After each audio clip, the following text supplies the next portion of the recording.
जनता party Chhattisgarh में विपक्षी दल की भूमिका निभा रही है और विपक्ष में होने के नाते बीजेपी के पास सबसे महत्वपूर्ण अगर कोई हथियार है तो वो है सत्ता पक्ष को घेरना, सत्ता पक्ष की कमियां गिनाना और सत्ता पक्ष के कमियों के साथ साथ जनता के बीच जाना, और वो बीजेपी लगातार करती नजर आई है। फिलहाल अब जब सूची जारी हो चुकी है, आदर्श आचरण संहिता लग चुकी है, तो अब बीजेपी इसी तरीके के माहौल के साथ जनता के बीच में जाएगी। रही बात प्रत्याशियों की घोषणा की, तो करीब 85 नामों की घोषणा हो चुकी है। महज 90 विधानसभा सीटों वाला ये पूरा प्रदेश है और 5 सीटों पर अभी नाम घोषित होना बाकी है, उस पर मंथन चल रहा है। भारतीय जनता पार्टी के प्रदेश अध्यक्ष अरुण साव की अगर बात करें तो उन्होंने जो जिस तरीके से प्रेस कॉन्फ्रेंस के माध्यम से भाजपा की तैयारी बताई है, उसमें स्पष्ट रूप से सबसे महत्वपूर्ण कदम यह है कि बीजेपी ने जो दूसरी सूची जारी की है वो या दोनों सूची मिलाकर 21 और करीब 64, तो उसमें सबसे महत्वपूर्ण है कि 43 नाम ऐसे हैं जो पहली बार भारतीय जनता पार्टी की तरफ से चुनाव लड़ेंगे। मतलब नए लोगों पर ज्यादा भरोसा जताया है भारतीय जनता पार्टी ने और नए लोगों के साथ साथ जो पुराने कैंडिडेट हैं उन पर भी भरोसा जताया है। जो वर्तमान के जो विधायक हैं वो तो चुनावी मैदान में है, लेकिन इसके पहले जो पूर्व विधायक या पूर्व मंत्री रह चुके हैं उनके ऊपर भी कहीं ना कहीं भारतीय जनता पार्टी ने दांव खेला है। 85 नामों में से भारतीय जनता पार्टी अब ये मान के चल रही है कि ज्यादातर नाम ऐसे हैं जो जिताऊ कैंडिडेट हैं, जो अपने अपने क्षेत्र से विधानसभा चुनाव जीत कर आएंगे और छत्तीसगढ़ में भारतीय जनता पार्टी की सरकार बनाएंगे। हालांकि बीजेपी की तैयारी है। अब सबसे महत्वपूर्ण हो जाता है कि बीजेपी के कैंडिडेट्स की ऐलान हो चुके हैं। कैंडिडेट्स अपने अपने क्षेत्रों में जो है वो मेहनत करते हुए नजर आएंगे, लेकिन अभी भी कांग्रेस के पत्ते खुलना बाकी है। कांग्रेस के पत्ते कब खुलेंगे ये एक बड़ा सवालिया निशान है। हालांकि सीडब्ल्यूसी की बैठक हुई है और बैठक में भारतीय कांग्रेस पार्टी की तरफ से छत्तीसगढ़ के विधानसभा प्रत्याशियों का नामों का एजेंडा जो है वो जरूर से सीडब्ल्यूसी की बैठक में रखा गया था। उस एजेंडे पर कितनी चर्चा हुई है, चर्चा होने के बाद नहीं, लेकिन देखिए कई बातें हो रही थी कि शायद कांग्रेस वेट एंड वॉच की स्थिति में है। कहा जा रहा था पितृपक्ष की वजह से नामों का ऐलान नहीं हो रहा, फिर कहा जा रहा था कि जो इलेक्शन की डेट है वो सामने आ जाए उसके बाद ऐलान होगा। लेकिन अगर बीजेपी के जो अभी आप बता रहे हैं अंकुश की 85 नाम सामने आ चुके हैं 5 सीटों पर, आखिर क्या वजह है कि महज 5 सीटों पर अभी प्रत्याशी घोषित नहीं किए गए? आज 64 की जगह 69 भी घोषित किए जा सकते थे। कोई पेच फंसा है क्या इन 5 सीटों पर?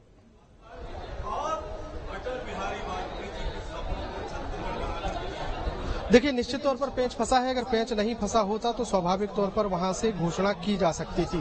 5 सीटों की अगर हम चर्चा करें तो 5 ऐसी विधानसभा सीटें हैं जिसमें जो कि बेमेतरा शहर जहां से कांग्रेस पार्टी के विधायक हैं, इसके अलावा पंडरिया, कसडोल, अंबिकापुर और बेलतरा, ये 5 वो विधानसभा सीटें हैं जो अभी भी जहां से कैंडिडेट की घोषणा होना बाकी है। अंबिकापुर सबसे महत्वपूर्ण सीट है ये भारतीय जनता पार्टी के लिहाज से, क्योंकि अंबिकापुर से छत्तीसगढ़ सरकार के डिप्टी सीएम यानी टीएस सिंहदेव की विधानसभा सीट है ये, और टीएस सिंहदेव के सामने भारतीय जनता पार्टी किसे कैंडिडेट बनाएगी ये इस बात पर, इस नाम पर अभी भी विचार किया जा रहा है। विचारों की अगर बात करें तो चूंकि लंबा समय हुआ है और लंबे समय से विचार जो है चलते रहे हैं। अभी कुछ ही समय पहले की अगर हम बात करें तो भारतीय जनता पार्टी की एक संभावित सूची जो है करीब 65 नामों की संभावित सूची जो है वायरल हुई थी। हमने न्यूज स्टेट के माध्यम से भी अपने दर्शकों को दिखाया है कि ये 65 नाम जो है वो भारतीय जनता पार्टी की तरफ से लगभग फाइनल हो गए हैं और आज जब आधिकारिक सूची आई तो 65 में से 64 नामों पर एज इट इज वही के वही नाम जो शामिल किए गए जो वायरल सूची में थे। तो ये काफी महत्वपूर्ण बात हो जाती है कि महत्वपूर्ण ये भी हो जाता है कि जो 65वां नाम है शायद उसमें कुछ फेरबदल हो सकता है। अंकुश जो आप जानकारी दे रहे हैं, लेकिन अंकुश ये भी समझना चाहूंगा कि जो ये वायरल सूची की बात कर रहे हैं, हमने उस सूची को दिखाया था, रखा भी था, उसके बाद जो नाराजगी उत्पन्न हो रही थी, पैराशूट उम्मीदवार ना रखे जाएं, कई उम्मीदवारों को बदलने की मांग करके प्रदेश के जो तमाम कार्यकर्ता थे वो प्रदर्शन कर रहे थे, सड़कों पर उतर रहे थे। अरुण साव ने 2 दिन पहले उनसे मुलाकात भी की थी। उन्होंने यहां तक भरोसा दिया था कि हम बातचीत कर रहे हैं और जो अंतिम फैसला होगा, अगर जरूरत पड़ी बदलने की तो हम बदलेंगे भी। लेकिन लगता है कि इस पर सहमति बनी नहीं। केंद्रीय नेतृत्व से जो नाम फाइनल हो गए थे उस पर अब मुहर लग गई।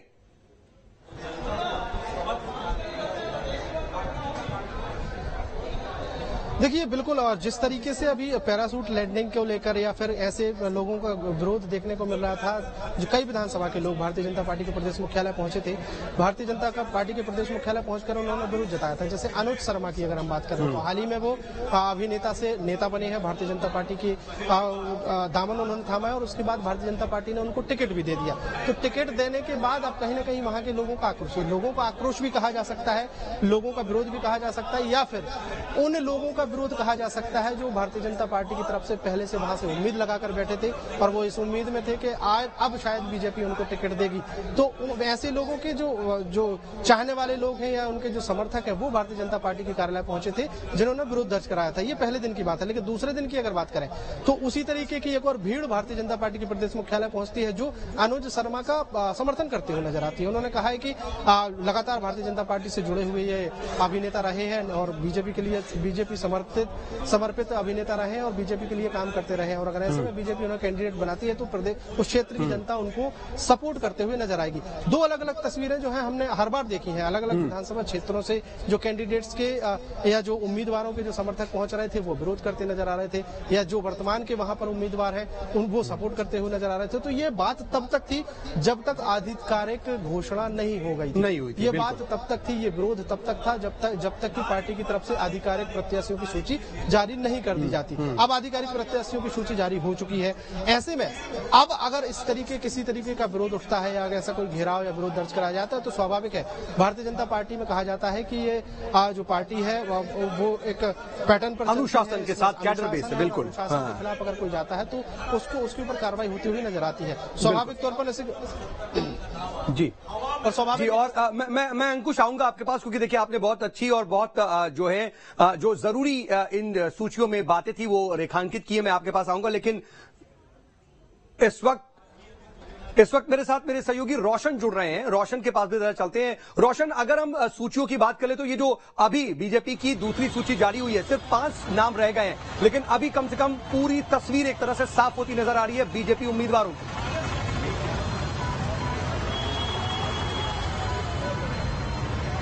जी बिल्कुल, निश्चित तौर पर देखिए जो लिस्ट आई है जो दूसरी सूची बीजेपी की आई है उसमें 64 लोगों का जो 64 प्रत्याशी है उनका नाम आया है।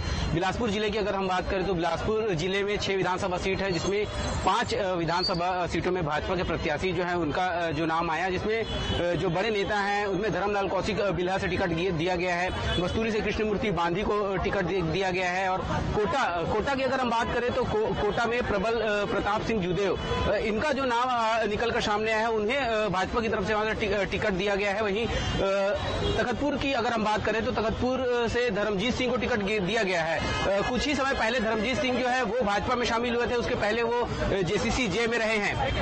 तो 6 विधानसभा सीटों में जो है 5 विधानसभा सीटों में भाजपा की। तो बिलासपुर की स्थिति आप बता रहे हैं और वहां की जो बिलासपुर की 6 सीटें उनमें से 5 सीटों पर उम्मीदवार अब सामने आ चुके हैं। बहुत शुक्रिया रोशन तमाम जो जानकारी आप दे रहे थे इसके लिए। लेकिन जरा और इसके बारे में जानकारी आपको देने की कोशिश करते हैं और मेरी सहयोगी प्रगति इस वक्त न्यू रूम से मौजूद हैं।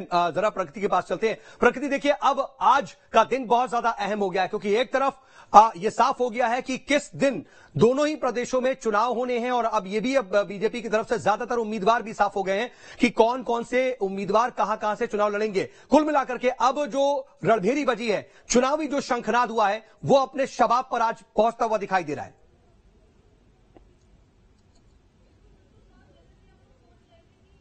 अभी तीसरी सूची जारी हुई थी, चौथी सूची बीजेपी जारी कर देगी और वैसा ही हुआ।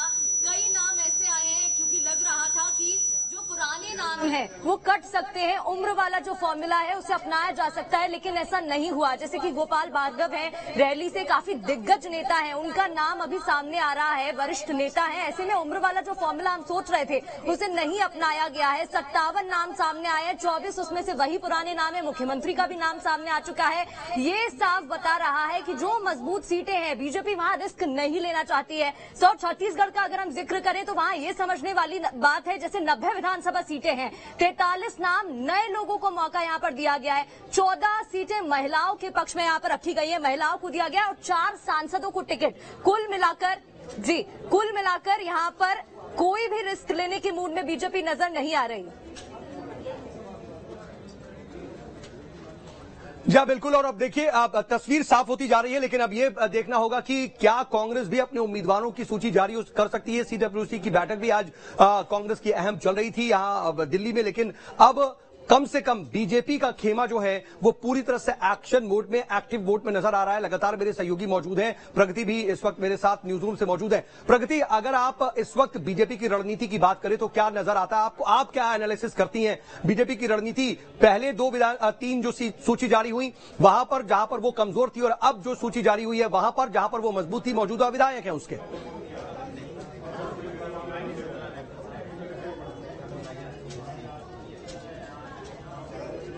जी प्रगति, क्या आप तक आवाज पहुंच पा रही है? बिल्कुल बिल्कुल, यहाँ पर देखिए जिस तरीके से बीजेपी ने पुराने नामों को मैदान में उतारा है, दतिया से नरोत्तम मिश्रा को उतारा गया है, नरेला से विश्वास सारंग को उतारा गया है, इससे साफ नजर आ रहा है कि दिग्गज जितने भी नेता हैं उनको एक बार फिर से मौका दिया गया है, क्योंकि पता है कि जिस तरीके से अभी तक उनका जीत का ग्राफ रहा है उसको एक बार फिर से अपनाया जा रहा है और ग्राउंड जीरो पर एक बार फिर से नेताओं को उतारा गया है। यहाँ पर हम बात कर रहे हैं 57 सीटों का, यहाँ पर प्रत्याशियों के नामों का ऐलान हो गया है, और ऐसे में विश्वास सारंग, गोपाल भार्गव, नरोत्तम मिश्रा, तमाम वो बड़े नाम नजर आ रहे हैं। 24 नाम पुराने हैं। मुख्यमंत्री का नाम एक बार फिर से बुधनी से चुनाव वो लड़ते नजर आएंगे। छत्तीसगढ़ का भी हम जिक्र कर रहे हैं, किस तरीके से 43 नए लोगों को मैदान में उतारा गया है। हमने देखा दूसरी सूची जब बीजेपी की जारी हुई तो किस तरीके से चौंकाने वाले नाम सामने आए थे। तो यहाँ पर कुल मिलाकर बीजेपी अब ग्राउंड जीरो पर नजर आ रही है, मैदान में नजर आ रही है, और चुनावी शंखनाद, जैसा कि सऊद आप कह रहे थे, आपसे जितनी भी चुनावी गतिविधि है विधिवत रूप से उनका शंखनाद हो चुका है, शबाब पर है, और ऐसे में अब नाम जारी हो गए हैं। एक एक करके हम देख रहे हैं बयान भी सामने आ रहे हैं, और ऐसे में अब दावा करते हुए भी बीजेपी के दिग्गज नेता नजर आ रहे हैं कि इस बार सरकार दोबारा से बीजेपी की बनेगी। हालांकि देखने वाली बात रहेगी चुनाव के नतीजे क्या होने वाले हैं। जी या बिल्कुल, और देखिए अब तो ताल ठोक रहे हैं बीजेपी के तमाम जो नेता हैं, जो भी मौजूदा विधायक हैं या मंत्री हैं, जिनसे भी प्रतिक्रिया ली जा रही है, वो लगातार पूरा दावा कर रहे हैं कि मध्य प्रदेश में चुनाव में जब नतीजे सामने आएंगे तो बीजेपी की ही सरकार बनेगी। और छत्तीसगढ़ में भी देखिए उधर मौजूदा कांग्रेस सरकार को लगातार घेरने की कोशिश हो रही है, और ये दावा किया जा रहा है कि मध्य प्रदेश के साथ साथ छत्तीसगढ़ में दोबारा से वापसी करेगी बीजेपी। लेकिन अब इन सब के बीच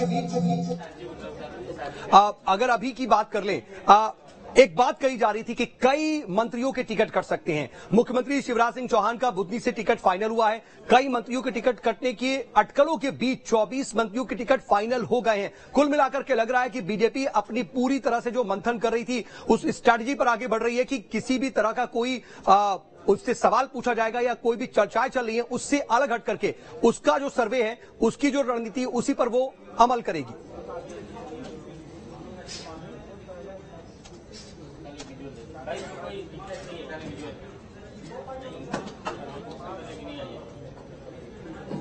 प्रगति, बिल्कुल, यहाँ पर जिस तरीके से पुराने नामों को एक बार फिर से, जैसे कि मैं बार बार बोल रही हूँ साउथ, हमें लग रहा था जिस तरीके से नामों का ऐलान हुआ था, चौंकाने वाले नाम सामने आ रहे थे, अलग अलग एक्सपेरिमेंट, अलग अलग स्ट्रैटेजी के साथ बीजेपी मैदान में उतरती हुई नजर आ रही थी। लेकिन ये सवाल बड़ा था, क्या कैबिनेट में जितने स्टेट कैबिनेट के मंत्री हैं उनका नाम जो है सामने आएगा, उनको मैदान में उतारा जाएगा, कितने टिकट कटने वाले हैं। उम्र दराज नेता है, उनका भी जिक्र किया जा रहा था कि हो सकता है उनका टिकट कटे, नए लोगों को मौका मिले, लेकिन ऐसा नहीं हुआ है। बीजेपी ने 24 जो पुराने नाम हैं उनको एक बार फिर से मौका दिया है। उनकी वरिष्ठता को देखते हुए दिग्गज चेहरे हैं, चाहे हम विंध्य से राजेंद्र शुक्ल की बात करें या फिर मैं बार बार बोल रही हूँ विश्वास सारंग हो, नरोत्तम मिश्रा दतिया से हो, उन सभी नामों को एक बार फिर से मौका दिया गया है, क्योंकि बीजेपी जानती है क्या रिकॉर्ड उनका रहा है, क्या ग्राफ उनका रहा है, किस तरीके से पिछले चुनाव में उन्होंने काम किया है और किस तरीके से जनता ने उनका सपोर्ट किया,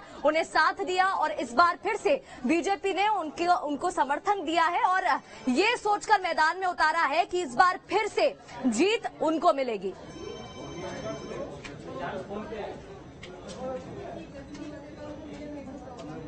बिल्कुल ठीक बात कह रहे हैं और बीजेपी की अपनी जो चुनावी रणनीति है वो पूरी तरह से चाक चौबंद नजर आ रही है और अब देखना होगा कि कांग्रेस इसका काउंटर स्ट्रेटजी कैसे तैयार करती है और किस तरीके से अपने प्रत्याशियों का चयन करती है। कांग्रेस जाहिर सी बात है इस पर नजर बनाई हुई होगी।